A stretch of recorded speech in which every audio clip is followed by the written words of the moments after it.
The stars looked the same as always through the viewing window of the Wanderer. Captain Jake Morrison stood there with his coffee, watching the endless dark. He had been doing this job for 28 years now. Most days were quiet.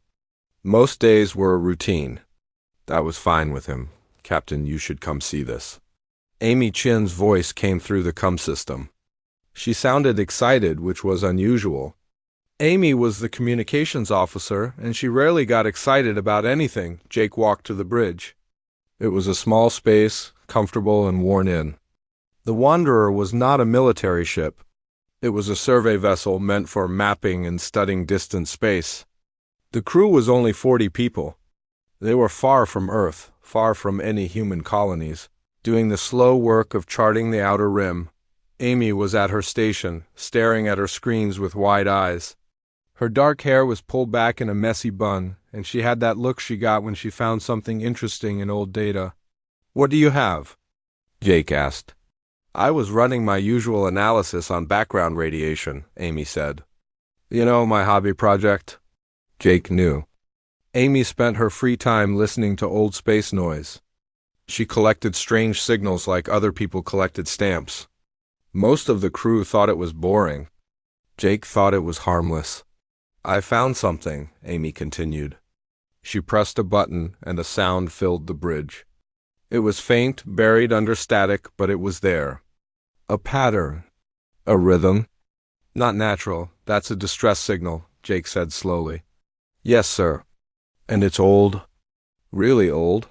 Amy pulled up more data on her screen. "I ran it through the dating algorithms. Captain, this signal is 847 years old." Jake set down his coffee. 847 years? That's from the early expansion era. "Yes, sir. Before humans even left Earth. This is from when the other species were just starting to explore this region." Amy's fingers flew across her controls. "I'm cleaning up the signal now. Give me a second." Ben Hartley came onto the bridge carrying a datapad. He was the ship's xenobiologist, always interested in anything alien. "Did I hear you say you found an old signal?" "Not just old," Amy said. "Ancient and—" "Oh, here we go." The static cleared a bit. A voice came through, speaking in a language none of them knew. But the computer was already translating, showing text on the screen. "This is Sanctuary 7. We are dying. The plague has taken everything. We have sealed ourselves in the deep shelters. Please, if anyone receives this, we beg you to help. We are Valorans. We do not want to be forgotten. Our children are in stasis. Please come. Please remember us." The bridge was quiet. Jake felt something cold in his chest. Ben looked sick. "Valorans," Ben whispered. "I know that name. They're extinct.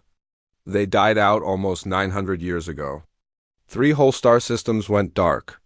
The history books say they expanded too fast and couldn't handle a plague that hit them. This signal has coordinates," Amy said quietly. "A location. Sanctuary 7, they called it." Jake moved to the navigation console and pulled up the star charts. He entered the coordinates from the signal. A point appeared on the map, glowing red. It was in what the charts labeled as a dead zone, a place where nothing was supposed to be alive. "It's 2 weeks' travel from here," he said.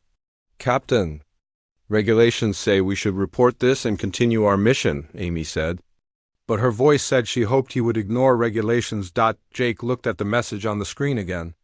"We do not want to be forgotten." He thought about his own children back on Earth.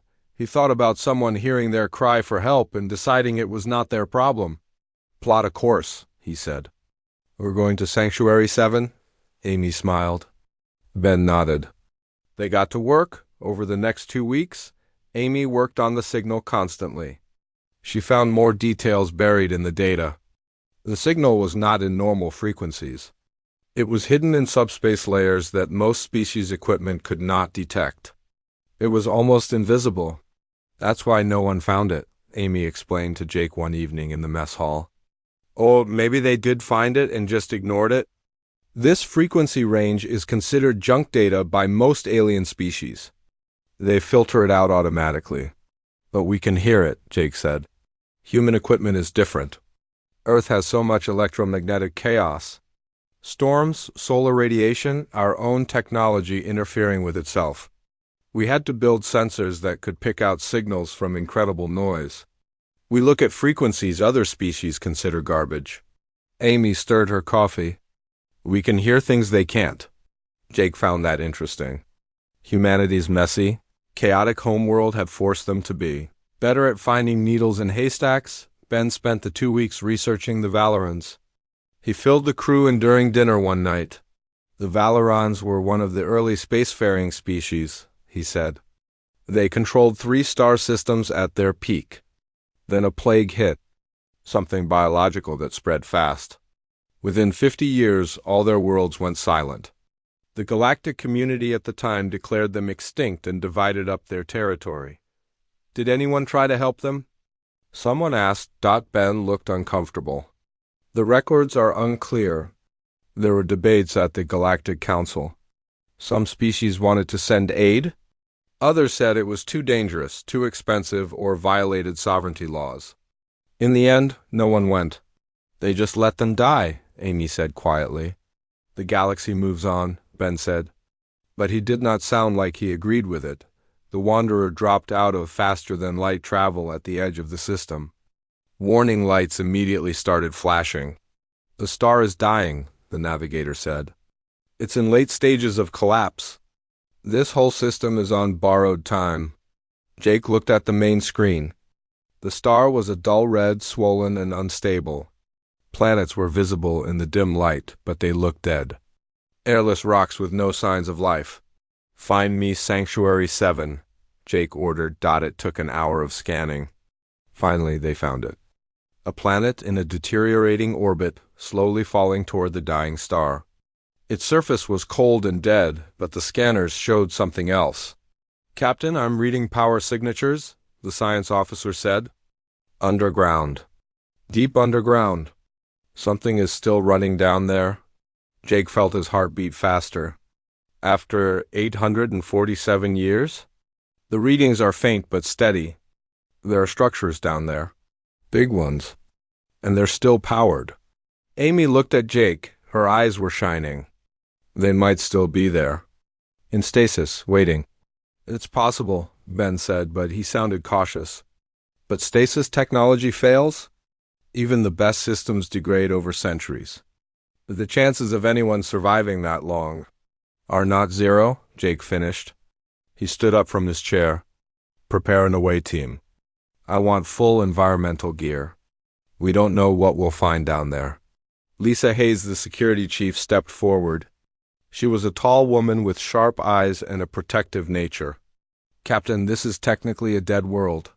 By galactic law, it's abandoned property. We could get in trouble for being here.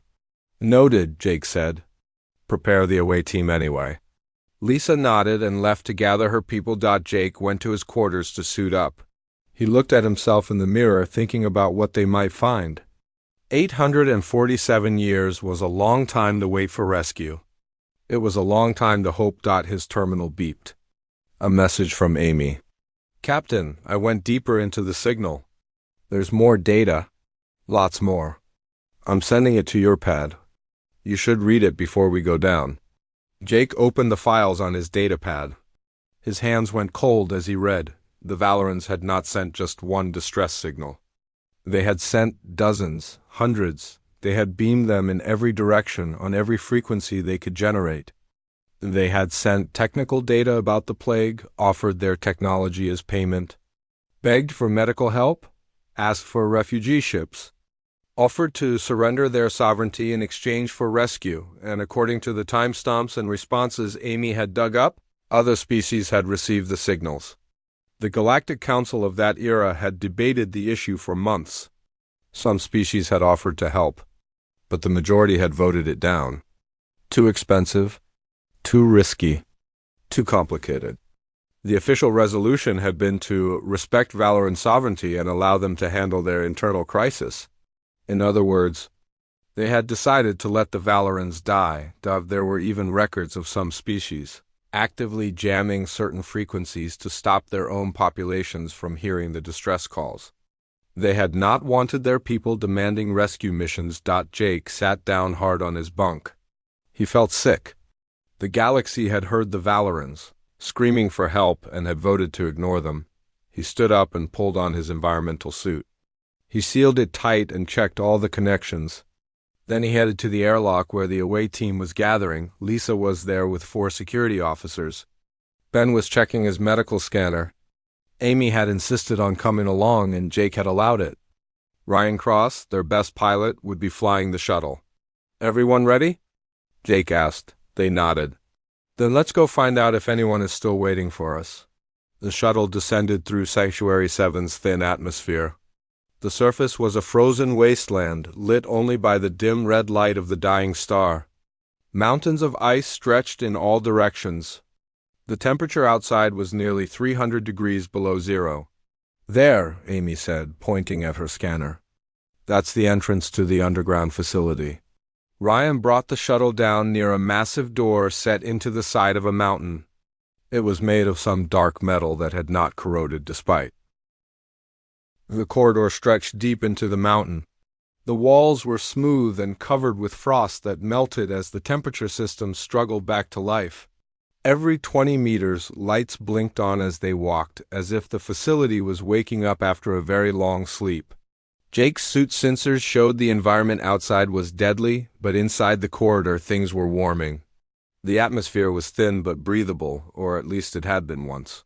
His suit kept filtering everything just to be safe.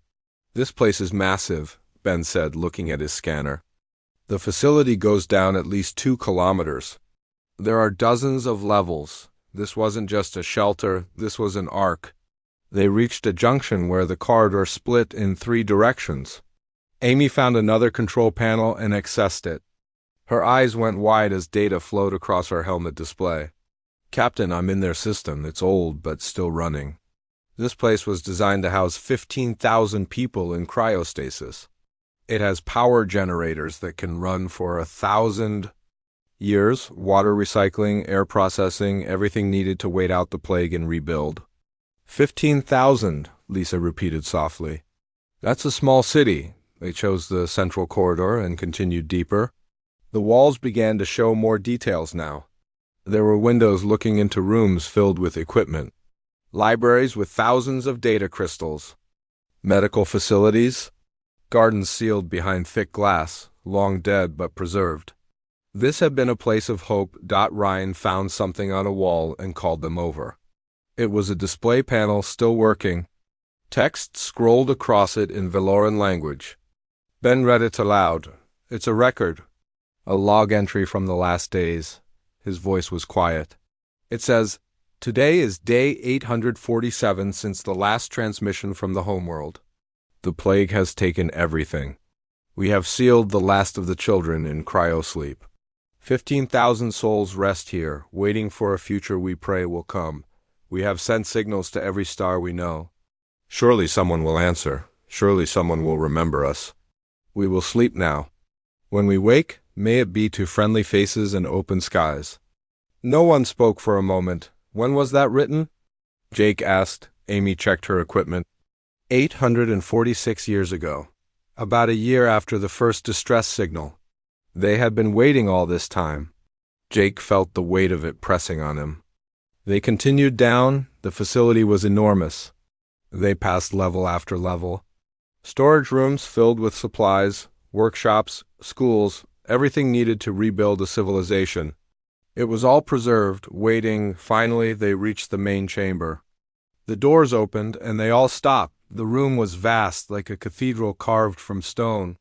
The ceiling was 50 meters high, and filling the space, arranged in neat rows, were thousands of cryopods. Each one was a cylinder of clear material, and inside each one was a Valoran, frozen in time. The Valorans looked humanoid but different. They were tall and thin, with pale skin that had a blue tint. Their faces were gentle, peaceful in sleep. They wore simple clothes.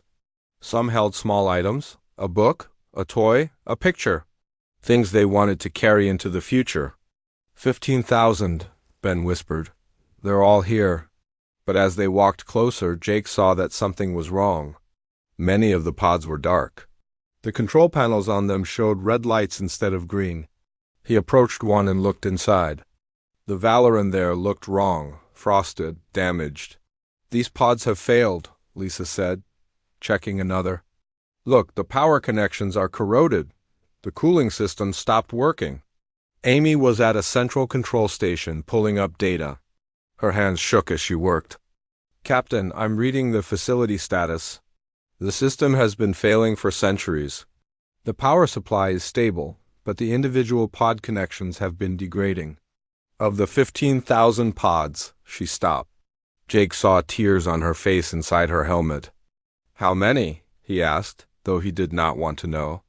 2,847 are still functioning.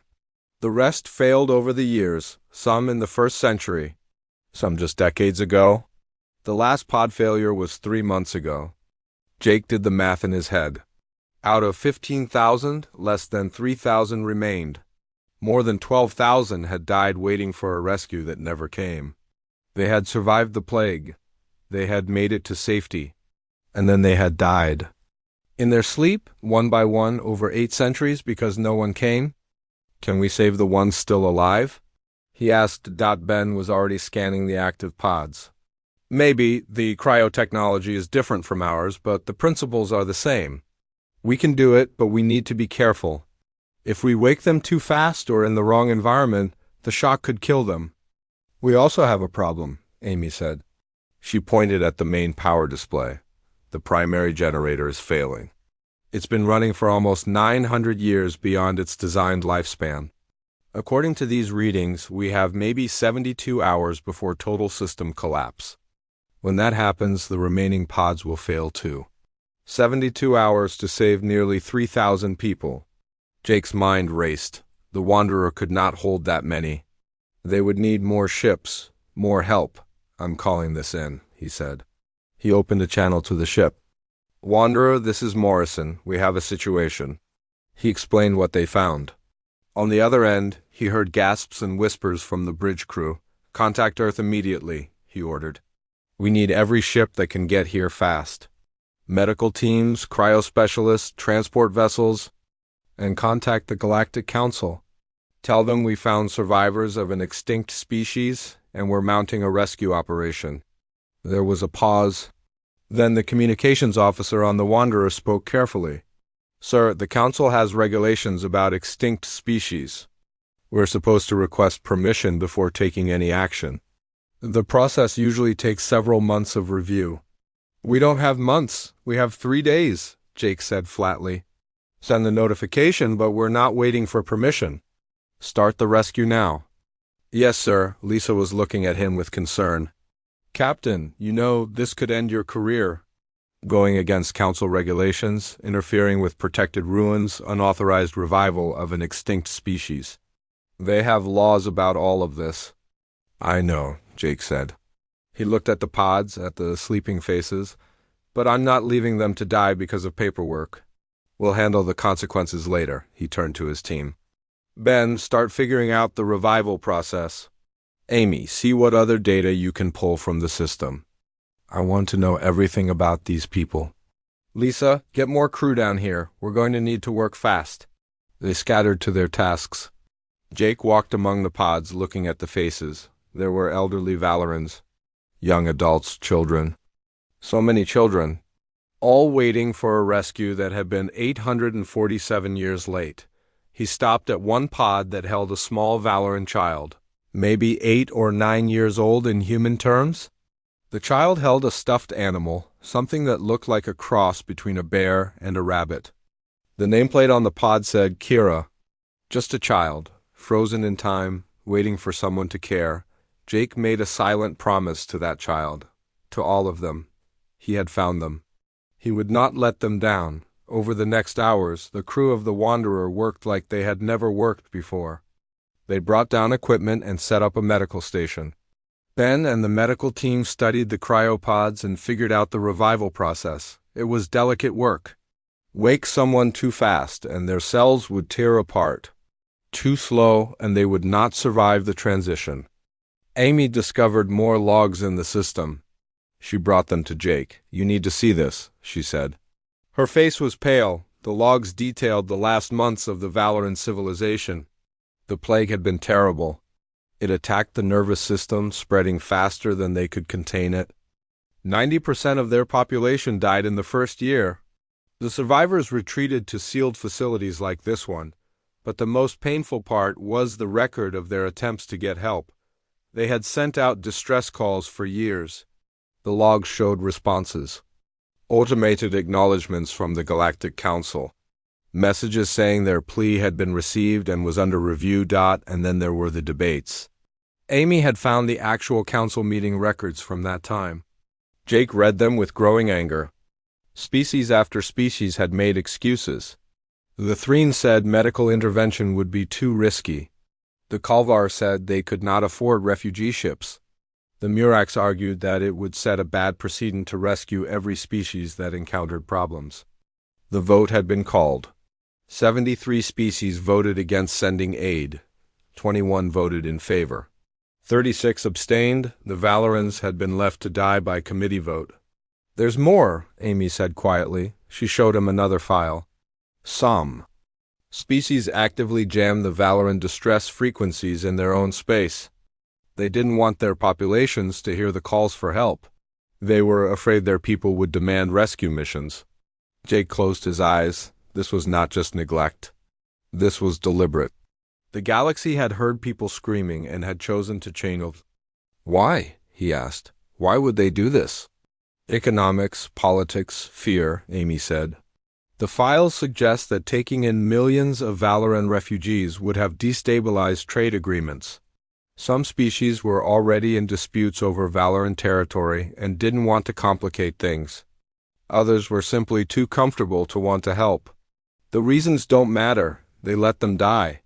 A call came through from the Wanderer. "Captain, we're getting responses." The revival of Tan gave the crew hope, but it also showed them how difficult the work would be.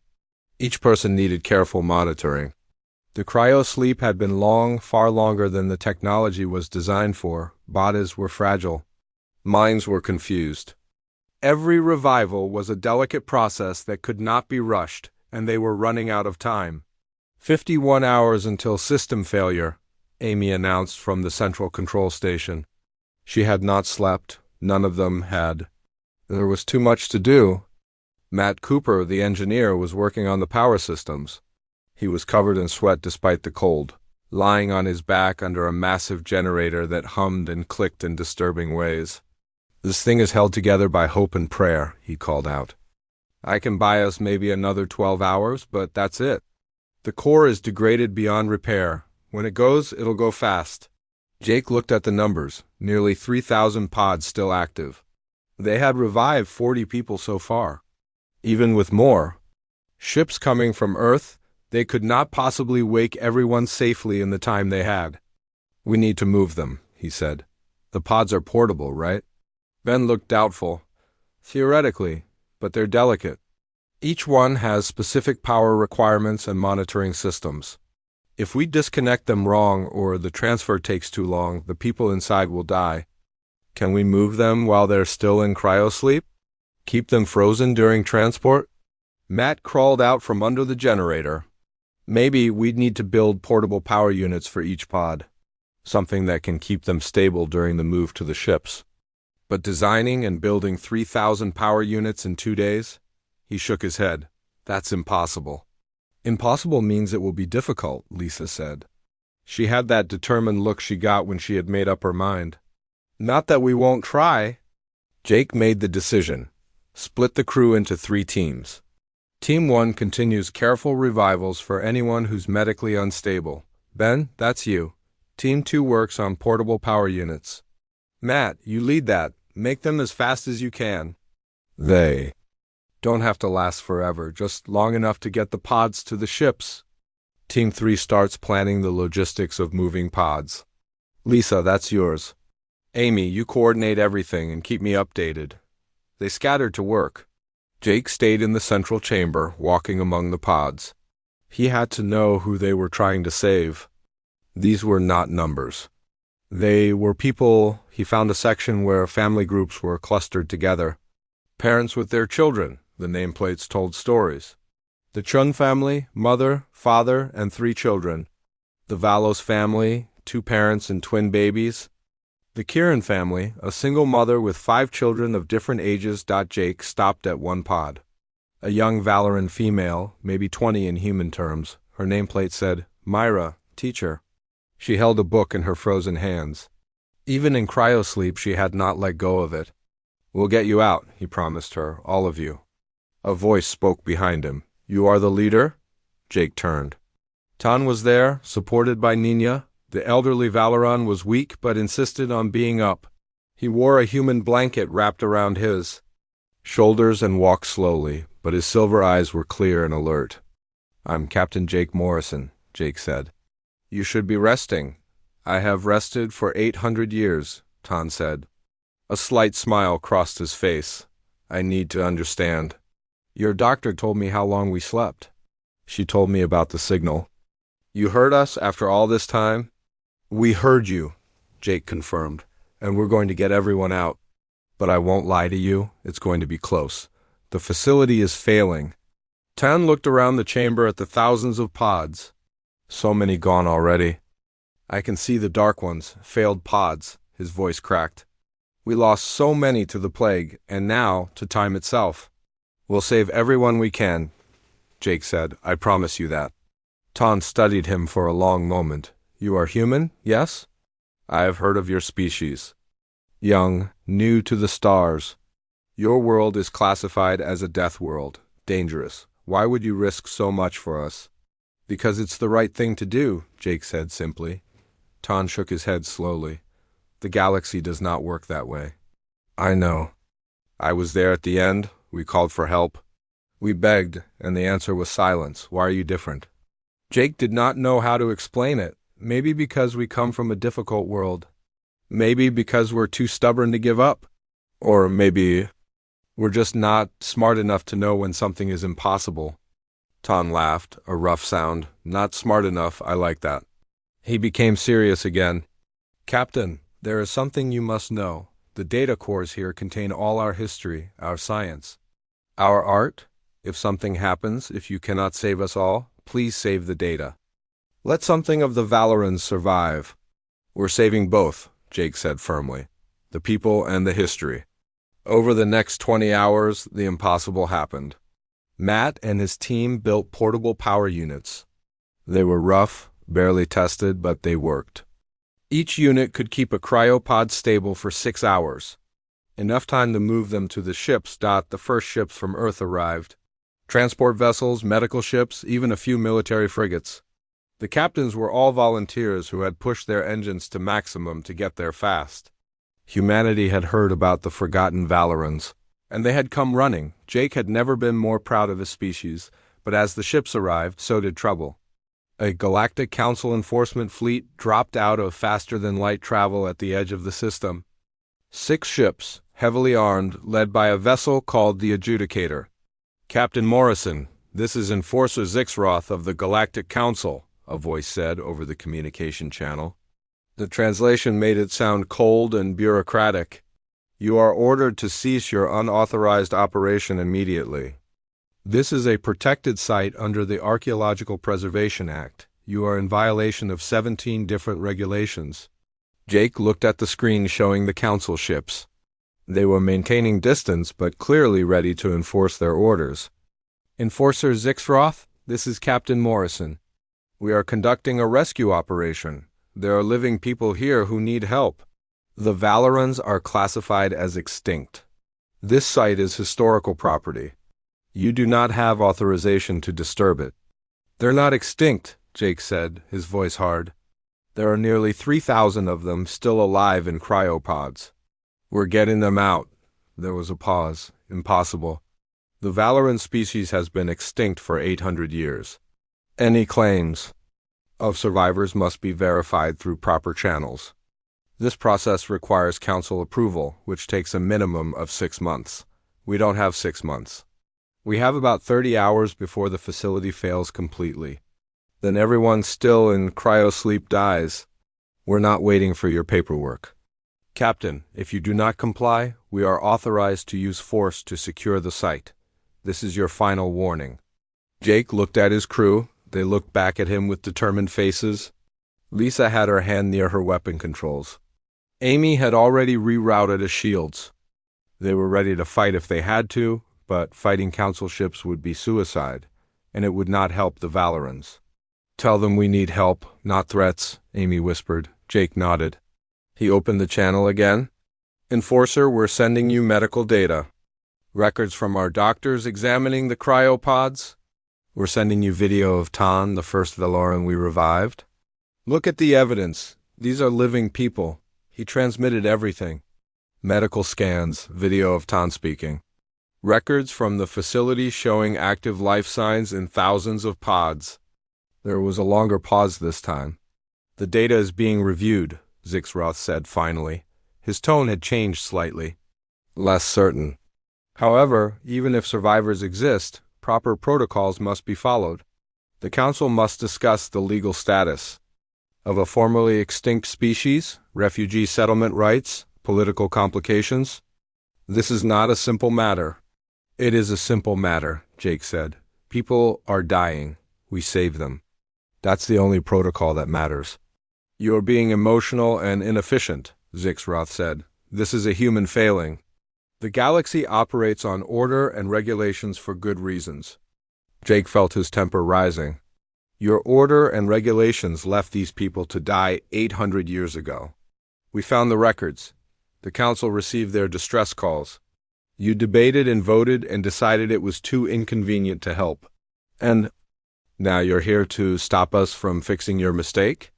"That council session was centuries ago," Zixroth said. "Different members, different circumstances. We cannot be held responsible for ancient decisions." "But you're making the same decision now," Jake said. "You're choosing protocol over lives." Again, the channel went silent. On the planet below, Matt had finished the last of the portable power units. They started the process of disconnecting pods from the facility's failing power grid and connecting them to the portable units. It was tense work. Every connection had to be perfect. One mistake and the person inside would die. The first pod was successfully disconnected and carried to a shuttle. Then another, then 10, then 100. The human crews worked in shifts, never stopping. They moved through the facility like ants carrying precious cargo. The Valorans who had been revived watched in amazement. Tan stood with Jake in the control center, observing the organized chaos. "Your people work well together," Tan said. "And they work hard. On my world, this kind of labor would be done by machines." "We have machines too," Jake said. "But sometimes you need people. People care in ways machines can't." The human ships gathered in orbit around the dying world formed a small fleet now. 23 vessels of various sizes, all carrying their precious cargo of Valoran refugees. The cryopods were being carefully monitored. Some Valorans were being revived slowly, under medical supervision. Others would stay frozen until they reached proper facilities. Jake stood on the bridge of the Wanderer, exhausted but unable to rest. They had done it. Against the odds, against the Council, against time itself. They had saved nearly 3,000 lives, but the Council fleet was still there. "Waiting. Incoming transmission from the adjudicator," Amy said. "It's Enforcer Zixroth again." Jake straightened his uniform. "Put him through?" The screen showed a Kelvin, a species that looked like a cross between a lizard and a bird. Zixroth had dark blue scales and sharp eyes. His expression was unreadable. "Captain Morrison, the Council has reviewed the situation. You have created a diplomatic incident of significant magnitude. You have violated multiple regulations, ignored direct orders, and taken unauthorized action on a protected world." "We saved lives," Jake said simply. "Yes," Zixroth said. And there was something strange in his tone now. "You did. The Council is preparing an official response. In the meantime, I have been instructed to inform you that the human vessels must proceed to Council Station 12 for processing. The Valoran refugees will be placed in temporary holding while their legal status is determined." "No," Jake said. Zixroth blinked. "This is not a request, Captain. This is Council law. The Valorans cannot simply be released into human custody. There are procedures, treaties, agreements between species that must be honored. The Valorans are not criminals. They're refugees who have waited 800 years for help. We're not putting them in holding cells while you debate their fate. Then where will you take them? Earth has offered them sanctuary, Jake said. He had received the message from his government an hour ago. They can settle on human worlds until they decide what they want to do. Several colonies have volunteered to host them. Zixroth made a sound that might have been a sigh. Captain, do you understand what you are doing? You are setting a precedent that could destabilize galactic relations. If every species begins ignoring Council authority to mount their own rescue operations, the entire structure of galactic governance could collapse. Maybe it should, Jake said quietly. If the structure requires us to let people die. Before Zixroth could respond, another transmission interrupted. Amy looked up in surprise. Captain, we're receiving a wideband broadcast. It's being transmitted across all Council frequencies. The source is Earth. Put it through, Jake said. The screen changed. A human woman appeared. Jake recognized her immediately. Kate Sullivan, the former ambassador to the Galactic Council. She had retired 5 years ago after serving for 30 years. She was a legend in diplomatic circles. This is Ambassador Kate Sullivan, speaking on behalf of Earth and the rescued Valoran people, she said. Her voice was clear and strong. I am broadcasting evidence that the Galactic Council needs to see. The broadcast shifted to show documents. Old files. Council meeting records from 847 years ago. The same files Amy had found. These are the official records of Council Session 7753, Kate said. The session where the Council voted on whether to respond to Valoran distress calls. As you can see, the Valorans sent detailed information about their plague. They offered their technology in exchange for medical assistance. They begged for refugee ships. They offered to surrender their sovereignty if someone would just help their children survive. The documents scrolled across screens throughout the fleet, throughout human space, throughout the entire Council network. And here is the response, Kate continued. Debate, discussion, economic analysis, political considerations, and finally, a vote. The majority decided it was too expensive, too risky, too complicated to help. The official resolution was to respect Valoran's sovereignty and allow them to handle their internal crisis. In other words, the Council chose to let them die. Jake watched as more documents appeared. Evidence of species jamming frequencies to prevent their own populations from hearing the distress calls. Internal memos discussing how to avoid looking callous while doing nothing. Cost-benefit analysis that valued Valoran lives at 0. But it gets worse, Kate said. Because the Valorans were not the only ones. I have been researching the Council archives. Over the last 2,000 years, there have been 47 similar incidents. 47 times when species in crisis sent distress signals. 47 times when the Council debated and decided that helping was not in the collective interest. The screen showed a list. Names of species Jake had never heard of. Dates stretching back centuries. All marked as extinct. How many of these species died while waiting for help that never came? Kate asked. How many sent their children to sleep, hoping someone would remember them? The Council calls this policy. I call it the greatest ongoing atrocity in galactic history. The transmission shifted back to Kate. Behind her, Jake could see other humans. And Valorans. Tan was there, standing with other revived Valorans. The humans came, Tan said, his voice steady despite his emotion. They heard a signal 800 years old and they came. They did not debate. They did not calculate costs. They did not hide behind regulations. They simply came. And now I stand here, alive, because they refused to forget us. Another Valoran spoke, a younger female. My name is Vara. I went to sleep as a child. I woke up to find that centuries had passed, that almost everyone I knew was gone. But I also woke up to find humans working to save us. They worked until they could barely stand. They risked everything. For strangers. For people they had never met. More Valorans spoke. Each told their story. Each thanked the humans who had saved them. Kate appeared again. The Galactic Council can threaten sanctions. They can invoke regulations. They can try to make an example of Earth, but they cannot hide from this truth. When people needed help, humans gave it. When the Council said no, humanity said yes. I am formally announcing the Right to Rescue initiative. Earth will no longer abide by Council policies that require us to abandon people in need. We will search for the other forgotten signals. We will answer the calls that the galaxy ignored.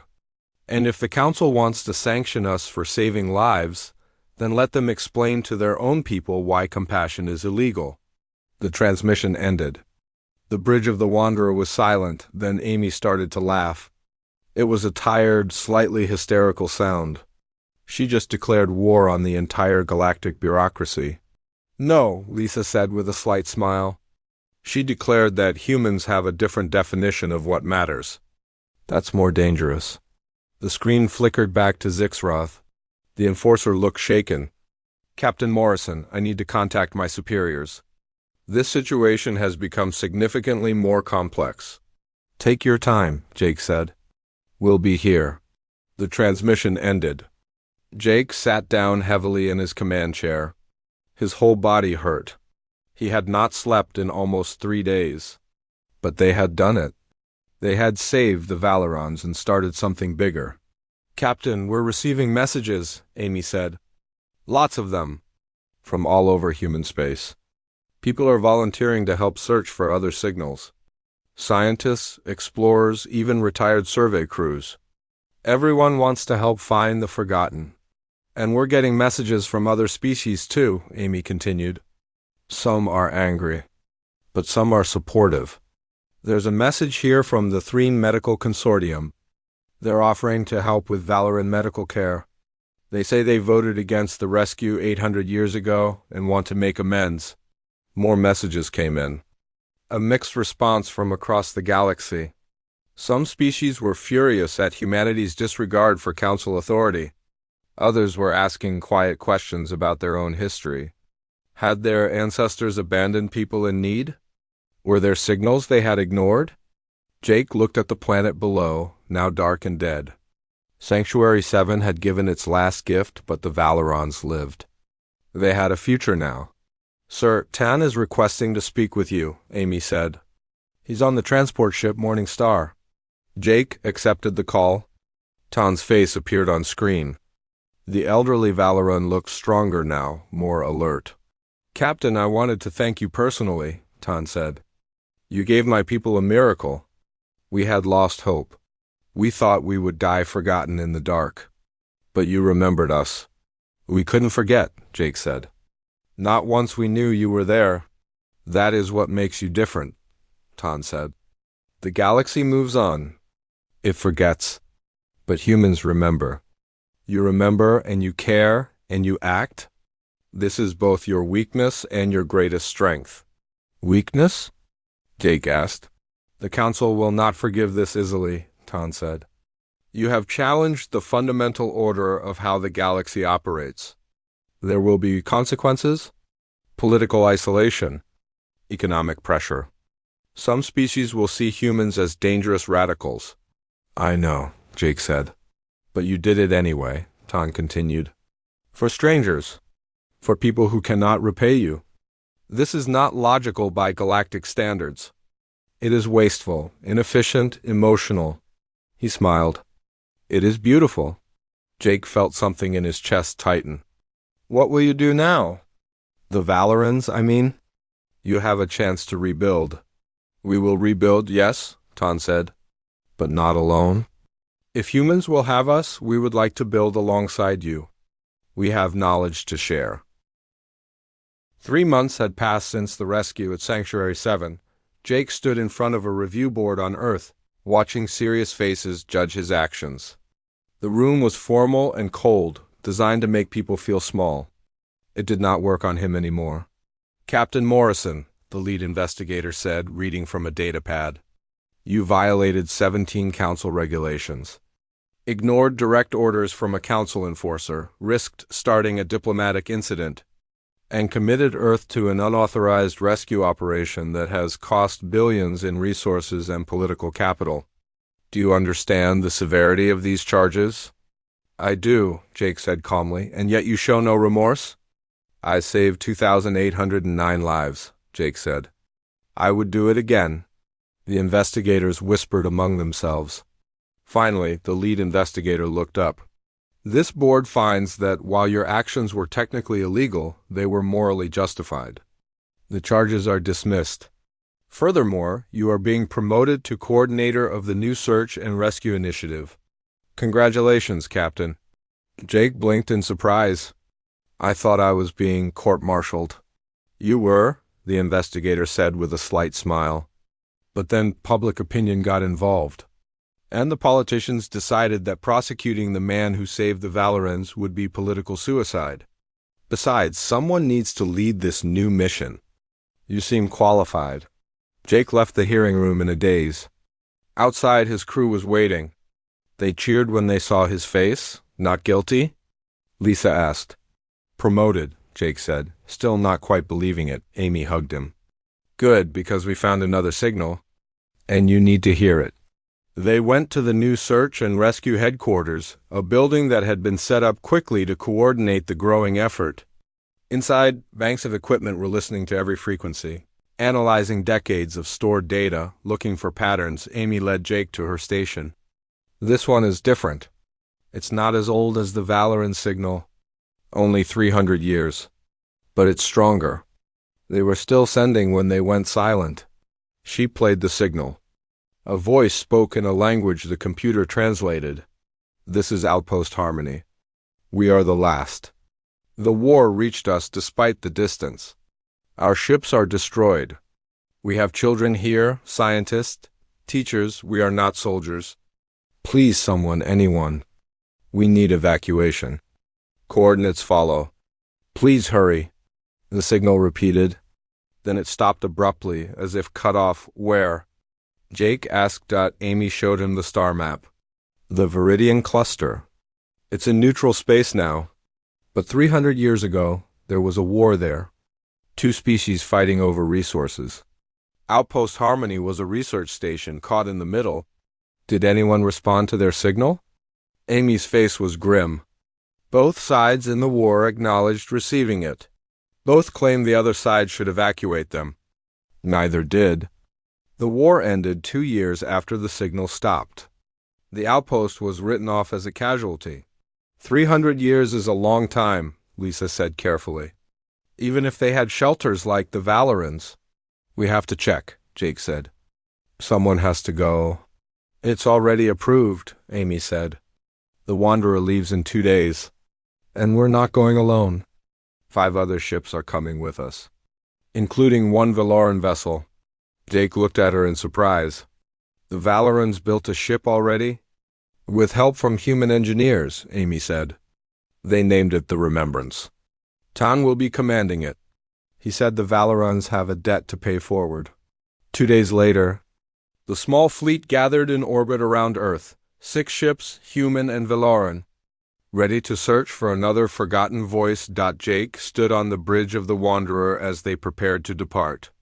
Through the window he could see Earth below, blue and beautiful and harsh. The world that had made humanity into survivors. All ships report ready, Amy announced. Then let's go find some more people to save, Jake said. The journey to the Viridian Cluster took 3 weeks. During that time, Jake got to know the new crew members. There were specialists from a dozen different human colonies, medical teams trained in alien biology, engineers who could work with unknown technology, and there were Valorans integrated into every team. Vera, the young Valoran who had spoken in Kate's broadcast, was the chief science officer on the Remembrance. She visited the Wanderer often, sharing data and building friendships with the human crew.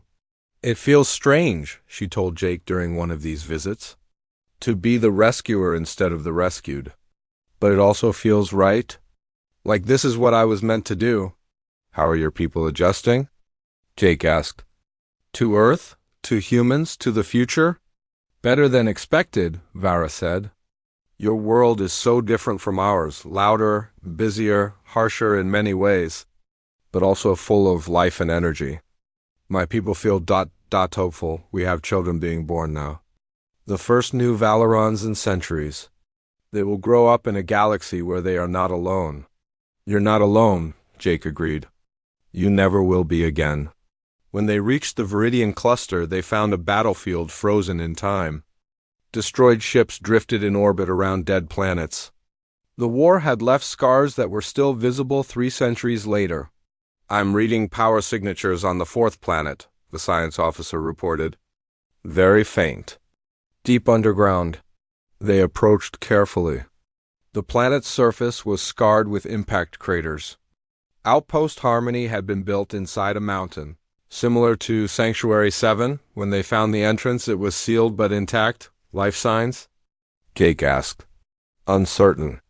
The interference from the old weapons is making scanning difficult. We'll need to go in. The away team included Jake, Lisa, Ben, and 3 Valerons including Vara. They wore full environmental suits and carried equipment to handle any situation. The facility was smaller than Sanctuary 7. Designed for maybe 2,000 people instead of 15,000. But the layout was similar. Corridors leading down. Rooms designed for long-term habitation. And at the center, a cryo chamber, but this chamber was different. Most of the pods were clearly failed, the people inside long dead. Only a handful showed any sign of power. 37 pods still active, Ben reported, scanning quickly. Out of maybe 800? The survival rate is much worse than the Valerans. 300 years in equipment designed for 50, Vara said, examining the technology. The facility failed faster. But some are still alive, barely. They worked quickly. The portable power units that Matt had designed for the Valoran rescue had been improved and mass-produced. Within hours, they had stabilized all 37 surviving pods and begun the careful revival process. The first person they woke was a middle-aged woman who had been a botanist. Her name was Lyra, and she was from a species called the Senna. They looked almost human, but with golden skin and no hair. When Lyra opened her eyes and saw the mixed human and Valoran team, she started to cry. You came, she whispered. After so long, you actually came. We came, Jake said. You're safe now. The children? Lyra asked desperately. Please tell me the children survived. Ben checked the pods. His face fell. I'm sorry. The children's pods failed first. Their systems were more delicate. Lyra's grief was terrible to witness. But she was alive, and so were 36 others. Scientists, engineers, teachers who had taken shelter while war raged above them. They had waited 300 years for someone to remember. The rescue made galactic news. Another forgotten people, found and saved by humans and Valorans working together. More questions were asked. More archives were opened. More species began searching their own histories for shameful secrets, and more signals were found over the next year. Jake and the fleet responded to 7 more signals. They found survivors in 4 of them. Hundreds of people who had been written off as casualties of history. Now given a second chance, the missions were not all successes. 3 of the facilities they found had failed completely long ago. They arrived too late, but Jake insisted on documenting each one, on recording the names, on making sure those people were remembered, even if they could not be saved. The Right to Rescue initiative grew. What started with 1 ship became a fleet. What started with Earth became a movement. Other species joined, inspired by the human and Valoran example. The Threen sent medical ships. The Kalvar contributed resources. Even some council species quietly supported the effort. The Galactic Council itself was in crisis. The old order was breaking down. Young politicians were being elected on platforms of reform. The idea that efficiency and order were more important than compassion was being challenged everywhere. Kate Sullivan, no longer retired, led the diplomatic efforts. She proposed a new treaty, the Right to Rescue Accord, which would make responding to distress signals mandatory for all council species. The debate was fierce, but slowly Support Gru got Jake stood in the observation deck of a new station built in neutral space to coordinate rescue efforts. Below, dozens of ships moved with purpose. Human vessels, Valoran ships, and now craft from other species too. All searching for the forgotten voices. And joined him at the window. The elderly Valoran had become the symbol of the movement. His speeches about hope and remembrance were quoted across the galaxy. "We found another signal today," Tan said quietly. "It's 1,200 years old. From a species called the Mirathi. The coordinates are in the far rim." "How many other signals are out there?" Jake asked. "Amy estimates at least 40 more that might have survivors," Tan said. "And hundreds more that are probably too late. But we have to check. We have to try. It could take decades to search for them,